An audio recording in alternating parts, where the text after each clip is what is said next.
Hello everyone. Our exam number 2 is coming, so I hope that you can start prepare for the coming exam. For the homework number 5, I feel is a little bit more difficult, so I'm trying to cover some of the homework with a brief explanation here. For the homework number 5, which curve is another term that can be used to describe a normal distribution? We know that is bell curve. The normal distribution curve can be used as a probability distribution curve for normally distributed variables. 2. Number 3, we know a normal distribution has mean, median, mode all together. So if the mean is 35, then median, mode, they should be also 35. Number 4 here, which one distinguish standard normal distribution from other normal distribution? We know there are two conditions. First one, the center mean has to be 0. Number 2, the standard deviation has to be 1. Question number 5 here. We have two normal curves, and we are trying to see which curve that is more dispersed or spread out. In this case, we are looking for the standard deviation. Which standard deviation, the bigger, which curve is more spread. Number 6, that's in terms of a z-value. Number 7 is a little bit tricky here. The area under the normal distribution curve that lie within 3 standard deviation of the mean. Remember, a standard normal distribution, what's the variance of standard deviation is 3. So 3 standard deviation means plus 3 minus 3 because it's within, right? So in other words, when we are looking at this bell-shaped curve, we are looking at a probability between -3 and 3. Then you can actually find out what is the probability in the middle. It's not 95%. Number 8 here, this question, we are looking for the area in the shaded area between 0 and 2.16. Everyone, we know there are 3 scenarios we have to understand. Probability to the left, probability in the middle, and probability to the right.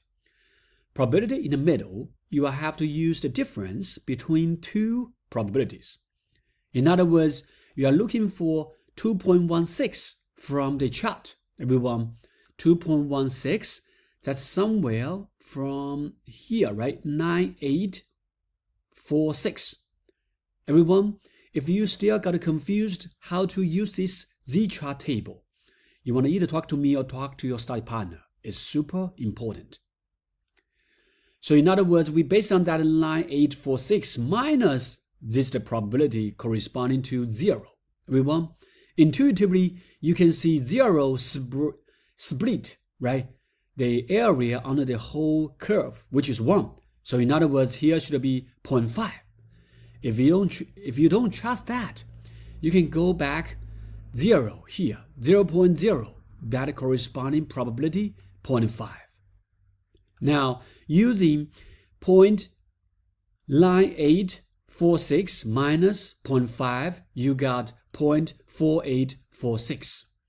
You got an answer right away. The answer is A.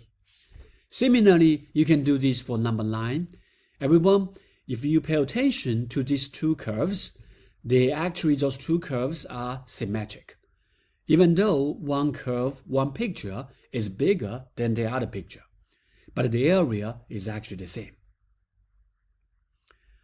Number 10, 11, those are the, should be straightforward. I'm not going to do that here.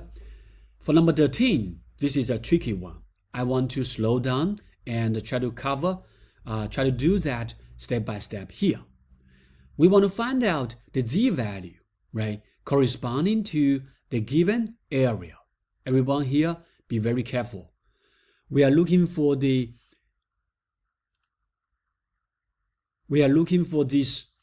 z, right? We are looking for this z here. So you see, we want to find out all the probability to the left, right? All the probability to the left of z, everyone. Now, we know the stripe is what? 0.2157. That's the stripe area, everyone. We have to add this light shaded area here, which corresponding to 0, everyone, right? If you remember, what's the corresponding probability here, right? To 0. So, everyone, we know to the left of 0 is what? Should it be what? 0.5. Everyone, what does that mean? That means all the probability to the left of z should be equal to 0.5 plus this striped here, which is let me write down this here, 0.5. So that will give us, everyone, 0.7157, everyone. Now we got this new number here, 0.7157. Now we are looking at this z-chart, trying to find out where it should be. All right. So in other words, 7157, right? We are looking at the z-chart here. 0.71, let's see, where's that? 7157. So it's like somewhere here. It looks right. 0.71, 0.72 is somewhere in the middle. Is that right? If you are looking for this, no, we got wrong. Pay attention here, everyone. This is a very common mistake. 0.7157, right? Plus that 0.5 here. That is the probability. In other words, when we are looking at the z-chart, we have to remind ourselves, all those parts in the middle is the probability. Is this probability? No. So in other words, we have to looking from those middle area, looking for 0.7147.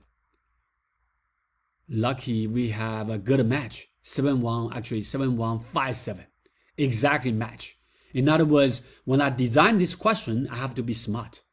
If I design this question to be, for example, 7187, probably not that good for you. You will get confused. So that number here exactly match. With corresponding z is 0.57. So the answer is 0.57. This is our answer. I hope that's clear. This is a tricky question, everyone. For the other one, you just follow what we covered in the lecture notes. I want to in particular point out, right? This is the 3 cases. Probability, section 6.1. Looking at the lecture notes, right? Probability to the left, probability in the middle, probability to the right. All 3 scenarios. Make sure you feel comfortable. And then for the other questions here, let's see. We have quite a few probability questions here. You see, starting from 19, 20, 21, those ones here. Everyone, I'm not going over those ones here. You have to go to 6.2. Understand those examples 1, examples 2, right? Draw 2 bell-shaped curves. Do the calculation step by step. Got confused? Go back to those lecture notes here, right? Try to understand why we are trying to calculate Z1, why we are trying to calculate Z2. That based on this Z transformation formula. That is super important. If you don't understand here, you cannot solve those problems. Everyone, let me know if you have some questions. Some of those questions are not that easy. The good part is if you understand one of them, the other one will be similar.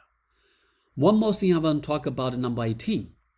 This question is asking what Z value corresponding to 18% of data between the mean and the Z value. Everyone, let me put this bigger here, right? So if you draw the bell-shaped curve, they are asking the 17% is in the middle between 0 and Z. So in other words, actually you do have two choices. One is the positive z, the other one is the negative z. From our answer here is all positive, right? So in that case, we just need to worry about the positive part. Ideally, there should be another answer which is also negative. Everyone, this question here, number 18, is very similar to the question here for number 33 we covered earlier. I hope it's clear. Time to study. Have fun from stats.